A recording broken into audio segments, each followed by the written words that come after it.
আজকের এই ভিডিওটা অতি গুরুত্বপূর্ণ। দেখা মাত্র প্রত্যেকটা বাংলাদেশী নাগরিক এটা ভিডিওটা শেয়ার করে দিবেন, কারণ আমি যে তথ্যগুলো দিচ্ছি। নমস্কার, আমি তরুণ ঘোষ। আজকে অনেকগুলো খবর আছে, তাই আমি তালিকা করে রেখে দিয়েছি। এখন খবরের শিরোনামগুলো প্রথমে পড়ে দিই। আমি একত্রে করে দিয়েছি। এক হচ্ছে ফয়জুর রহমান সহ 12 জন অ্যারেস্টেড। 2 হচ্ছে কালকে পিলখানায় আগুন লেগেছিল। 3 হচ্ছে তুলসী গ্যাবার্ডের ভারত সফর। 4 হচ্ছে গুন্তারেসের ওপর নজরদারি।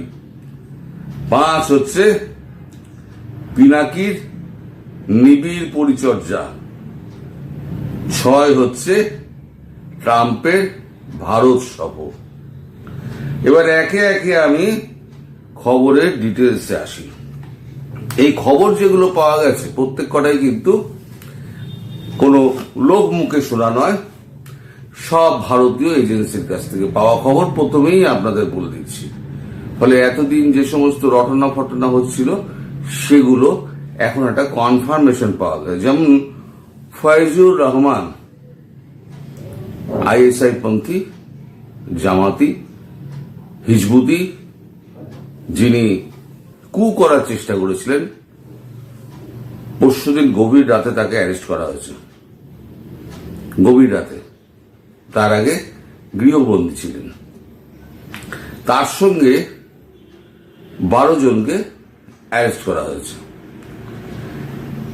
মোট 5 জন আপনার লেফটেন্যান্ট জেনারেল, তারা ওয়াকারুজ্জামানের বিরুদ্ধে ছিলেন। তাদের মধ্যে ফয়জুর একজন, আরো একজন আছে, তার নামটা আমি জানতে পারিনি, তাকেও অ্যারেস্ট করা হয়েছে। এবং বাকি যে 2 জন, সে 2 জনের নামও জানতে পারিনি। একজন আছেন কুয়েতে অ্যাম্বাসেডার হয়ে, লেফটেন্যান্ট জেনারেল, তিনি বাংলাদেশের কুয়েতের অ্যাম্বাসেডার, বাংলাদেশের অ্যাম্বাসেডার। তাকে ফিরিয়ে আনার চেষ্টা করা হচ্ছে।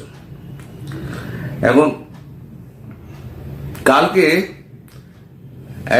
পরশুদিন অ্যারেস্ট করার পর কালকে একটা বড় আগুন লাগে পিলখানাতে, যে খবরটা একেবারেই চেপে রাখা হয়। তারপরে যখন খবরটা 2-1 জায়গায় প্রকাশ হয়, তখন বলা হয় যে এটা শর্ট সার্কিট থেকে হয়েছে। আচ্ছা, সেনাবাহিনীর তো নিজস্ব আপনার ফায়ার সিস্টেম আছে। 2.5 ঘন্টা ধরে কিন্তু পিলখানার ওই নির্দিষ্ট ব্লকটি জ্বলে। পুরো ভস্মীভূত হওয়ার পর তারপর নেভানোর কাজ হয়। 2.5 ঘন্টা ধরে পুরো গান পাউডার ফান পাউডার কিছু দিয়ে আগুন ধরিয়ে দেওয়া হয়েছিল। তো এই ভেতরে কি হয়েছে আদৌ সেটা জানা যাচ্ছে না। আর এই 12 জনের ভাগ্যে কি জুটেছে সেটাও কিন্তু খুব একটা পরিষ্কার নয়।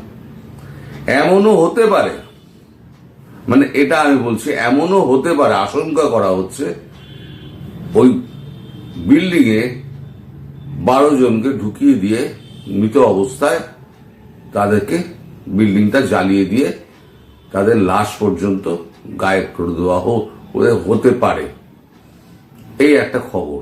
সুতরাং সেনাবাহিনীর পুরো কন্ট্রোল এখন ওয়াকারুজ্জামানের হাতে।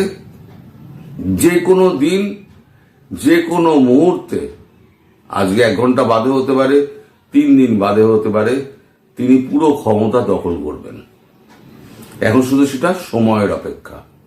ক্ষমতা দখল হলে প্রথম কাজ হবে ডক্টর ইউনূসকে গ্রেপ্তার করা এবং তাকে কাস্টডিতে নেওয়া।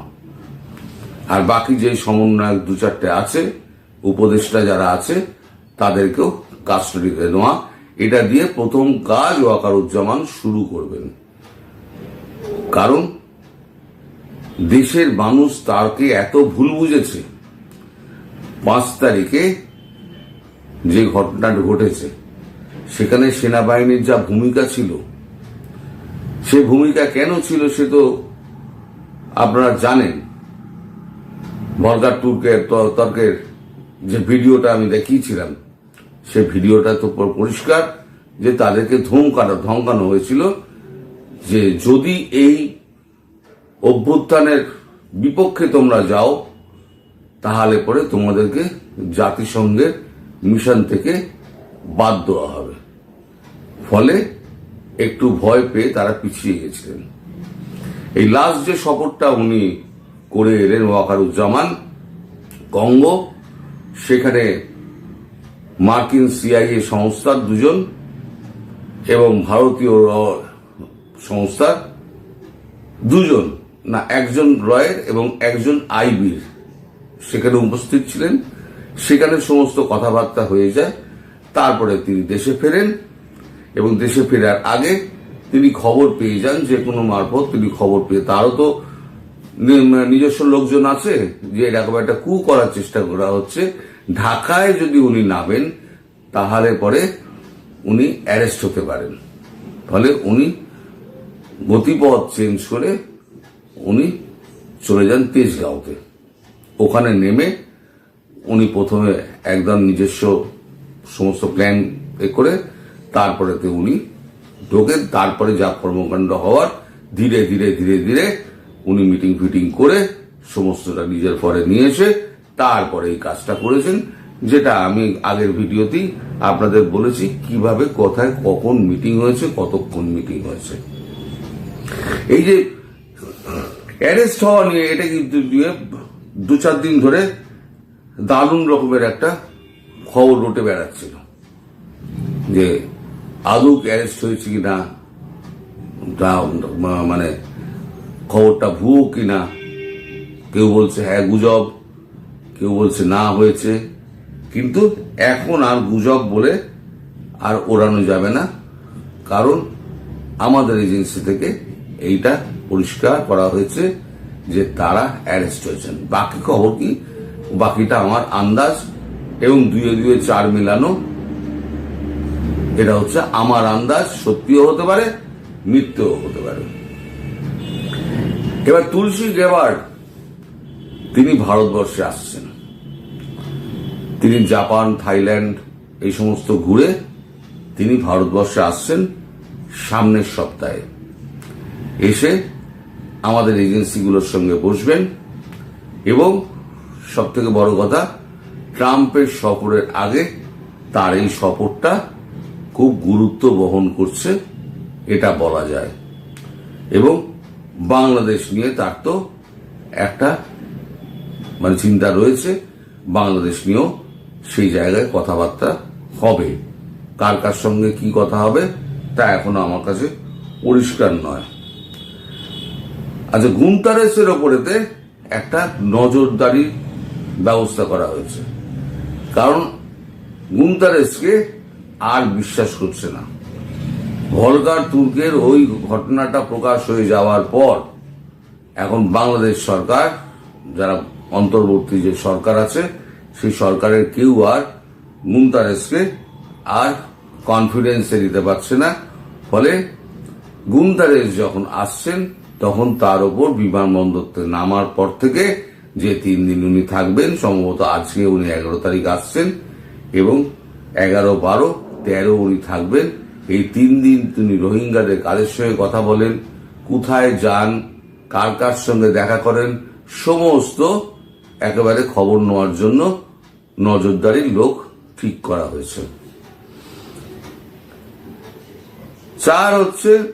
5 হচ্ছে পিনাকি চক্রবর্তী।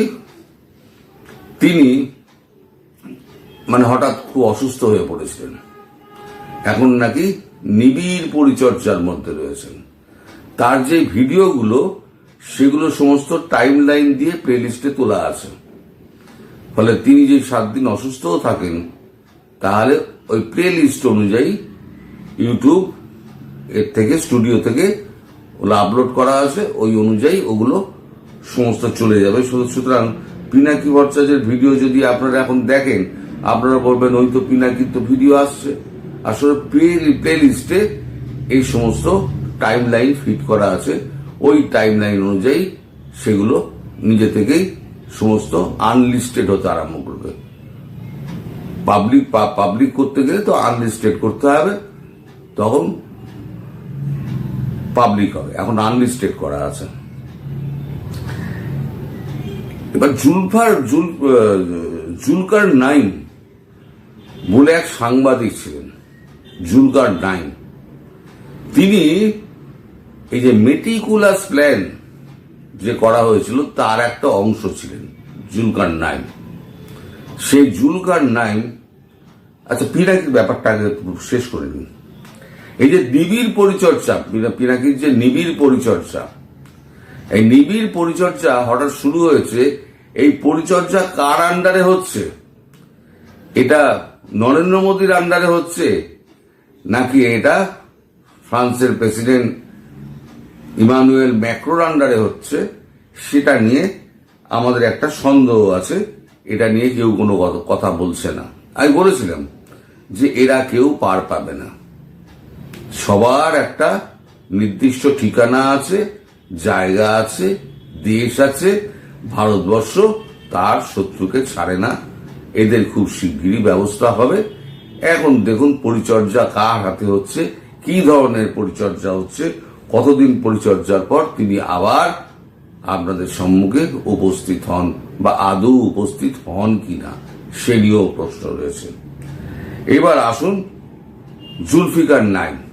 ইনি মেটিকুলাস প্ল্যানের একটা অংশ ছিলেন। এই যত আপনার এই 5 তারিখের পর থেকে এই যে মেটিকুলাস ডিজাইন যে প্ল্যানটা করা হয়েছিল, যে প্ল্যানে উনি একটা অংশ ছিলেন। উনি সম্ভবত অপহৃত হয়েছেন, বিদেশে ছিলেন, অপহৃত হয়েছেন এবং তার ফেসবুকে কিন্তু ইনঅ্যাক্টিভ, তাই কিন্তু পাওয়া যাচ্ছে না। এবং তিনি কোথায় আছেন, কি করছেন, কার দ্বারা অপহৃত হলেন, কারা অপহরণ করালো, সে নিয়ে কিন্তু অনেক প্রশ্ন ঘুরে বেড়াচ্ছে। এটা গেল একটা খবর। আর লাস্ট হচ্ছে ট্রাম্পের ভারত সফর। ট্রাম্পের ভারত সফরের সঙ্গে জড়িয়ে আছে রাশিয়ার প্রেসিডেন্ট ভ্লাদিমির পুতিনের সঙ্গে দেখা করা। কে একটা বাজারে রটি দিয়েছে যে 13 তারিখে ট্রাম্প ভারতে আসছেন। আমি এইটার উত্তর দিতে আমি ক্লান্ত হয়ে গেছি যে এরকম আমার কাছে কোনো খবর নেই। 13 তারিখে উনি আসছেন এরকম কোনো খবর নেই। আজ রয়টার্সের একটা কপি আপনাদের তুলে দিচ্ছি। তুলে দেওয়ার পরে আমি তো বলে দিচ্ছি আপনাকে যে ট্রাম্প কবে ভারতে আসছেন সেটা এইখানে লেখা আছে। রয়টার্স যেটা লিখছে, পুতিনের সঙ্গে দেখা করতে ট্রাম্পের দূত উইটকফ এই সপ্তাহে মস্কো সফরের পরিকল্পনা করেছেন। রয়টার্স লিখছে 11ই মার্চ, এটা লিখছে এই সপ্তাহে উইটকফ তিনি যাচ্ছেন রাশিয়া, গিয়ে তিনি ডেট ফেট ফিক্স করবেন। এই হচ্ছে উইটকফের ছবি। লিখছে কি ডিটেলে, ওয়াশিংটন 10 মার্চ। রয়টার্স, মার্কিন প্রেসিডেন্ট ডোনাল্ড ট্রাম্পের বিশেষ দূত স্টিভ উইটকফ রাশিয়ার প্রেসিডেন্ট ভ্লাদিমির পুতিনের সাথে দেখা করার জন্য মস্কো সফরের পরিকল্পনা করেছেন। সোমবার পরিকল্পনা সম্পর্কে অবহিত দুজন ব্যক্তি জানিয়েছেন। উইটকফ, যিনি আনুষ্ঠানিকভাবে ট্রাম্পের মধ্যপ্রাচ্য দূত, 3 বছর ধরে চলমান ইউক্রেন যুদ্ধের অবসান ঘটানোর প্রচেষ্টায় ক্রমবর্ধমান ভূমিকা পালন করেছেন। নাম না প্রকাশ করার শর্তে লোকেরা ব্লুমবার্গ নিউজের একটি প্রতিবেদন নিশ্চিত করেছে যে উইটকফ পুতিনের সঙ্গে আলোচনার জন্য মস্কো যাবেন। একটি সূত্র জানিয়েছে যে উইটকফের এই সপ্তাহে মস্কো ভ্রমণের সম্ভাবনা রয়েছে।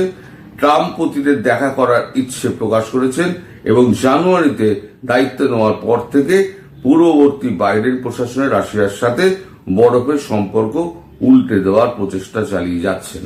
অর্থাৎ ট্রাম্পের সঙ্গে যে ভ্লাদিমির পুতিনের যে দেখা হওয়ার কথা সেই ডেটটা ফিক্স করার জন্য উইটকফ যাচ্ছেন রাশিয়া এবং তুলসী গ্যাবার্ড আসছেন ভারতে।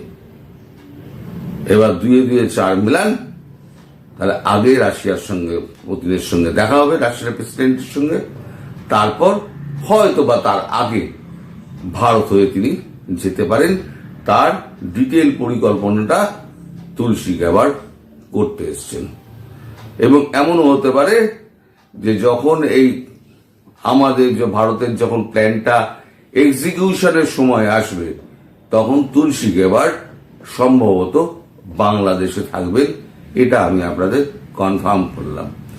আপনারা সকলে অত্যন্ত উদ্বিগ্ন যে ভারত কি করছে না কেন, ভারত চুপচাপ বসে আছে কেন।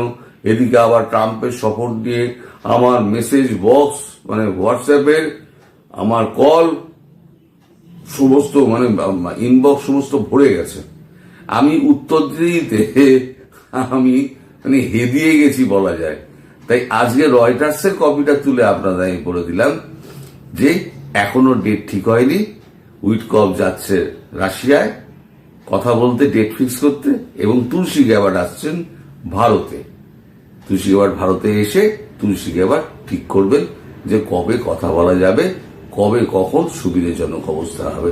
তারপর এই তিনজন মিলে সমস্ত কিছু সফরটা ডিজাইন করবেন। এই হলো আজকের খবর। সবাই সুস্থ থাকবেন, ভালো থাকবেন এবং সাবধানে থাকবেন। নমস্কার।